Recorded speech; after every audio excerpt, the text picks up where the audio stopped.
अनम अपनी माँ को समझाने की कोशिश करती है कि अनमोल ने अब आपस में अपनी ज़िंदगी गुजारनी है। आपको इस तरह अनमोल के बारे में बात नहीं करनी चाहिए। शानी भाई अनमोल पर यकीन कर सकता है। ये बात सुनने के बाद सफ़िया कहती है कि शानी पहले तो ऐसा नहीं था। सब कुछ अपनी आंखों के देखने के बाद भी वो अनमोल पर यकीन कर रहा है। ऐसी लड़की पर हम कैसे यकीन कर सकते हैं जो पहले ही घर से भाग चुकी थी। यह बात सुनने के बाद अनम कहती है कि भाई को उस पर बहुत यकीन है। तो साथ साथ ही उस सफ़िया कहती है कि मुझे तो लगता है कि पहले ही वो इस लड़के के साथ भाग गई थी। अनम कहती है कि आपको इस तरह बात नहीं करनी चाहिए। अगर शानी भाई ने ये बात सुन ली तो फिर घर में हंगामा करेगा। मैं नहीं चाहती कि अब और मज़ीद घर में कुछ हो।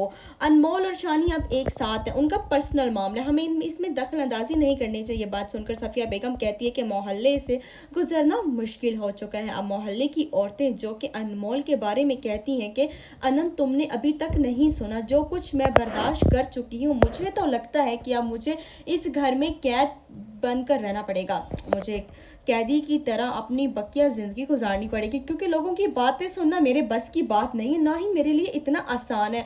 अनम कहती कि अम्मी आप ऐसी बात क्यों कर रही हैं, ऐसा कुछ भी नहीं हो सकता, कोई भी ऐसी बात नहीं कर सकता। अनमोल की कोई गलती नहीं है। शानी और अनमोल एक दूसरे के साथ बहुत खुश है और मैं आपको बता दूं कि अब उन दोनों के बीच किसी किस्म की कोई गलत फहमी नहीं होगी और आप आपको